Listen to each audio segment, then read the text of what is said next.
So, in the forging, so what were they forging parts for? What or what? I've worked primarily in aerospace, so structural components, rotors for aircraft, civil and military aircraft engines, mostly out of titanium and nickel-based superalloys. Okay, okay, very good. So super alloys. So what is a super alloy? Yeah, what makes an alloy super, right? Well, what makes an alloy super is the ability to maintain its strength up to 90% of its melting point, while also being resistant to, corrosion attacks and being spun at many, many RPMs.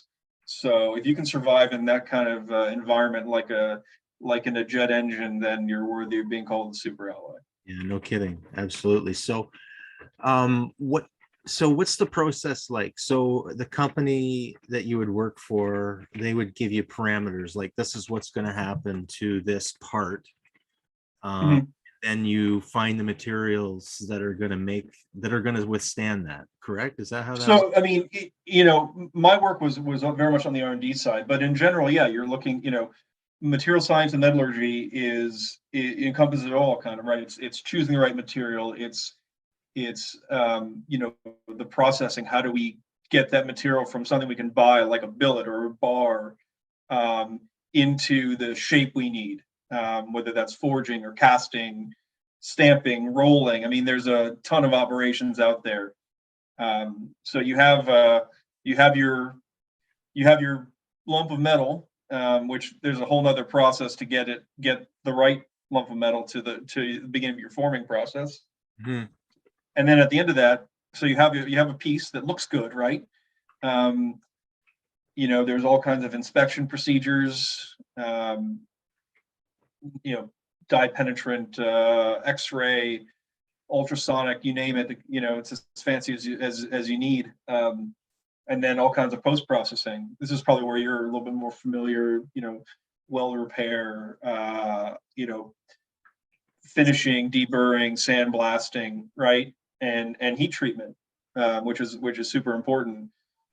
Heat treatment's usually the secret sauce to get you to the properties you want.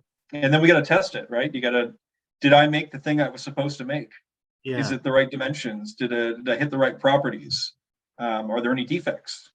yeah, Sometimes that'll send you right back to the beginning of the process or some other part of the process. yeah. And So then if go ahead. Sorry. and if you're good enough, then you can ship it, right? Which is the goal. Yeah, yeah. So in the heat treating, oh, there's so many questions that came through all that was okay. So the heat treating, I mean, we know that metal moves. We metal know it Sure. expands, it contracts. Um, I'm assuming that that happens after. I mean, I know it happens, but what I'm saying is, how often do you check that? And I mean, you're calculating that in the making of the product, correct? Is that the metallurgist Sure. job or? Sure. I mean, there's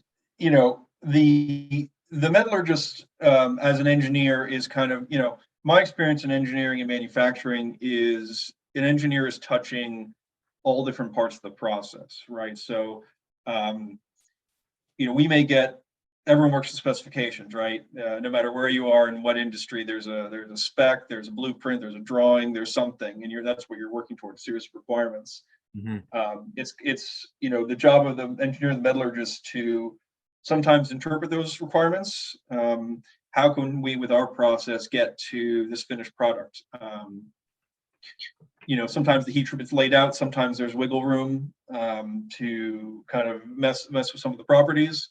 Right. How can I get to where I need to go? And usually, I found that engineering, usually, the problem solving aspect that is kind of the hallmark of the engineer, right, comes with making a lot of judgment calls.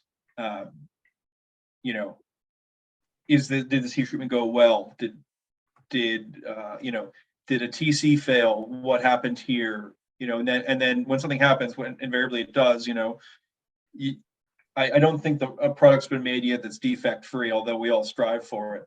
Of course. Um, Yeah. what went wrong, and was what part of the process? How can we fix it? So Yeah. the metallurgist, like any other engineer, is focused on different parts of the process. So for metallurgists, it's all the parts that interact with the metal. Yeah. So I mean, it's no different. It's just we're just kind of sometimes behind the scenes because not as well known as maybe the person who designed the part, or Right. the part engineer who's responsible for the progress of the part through the whole process.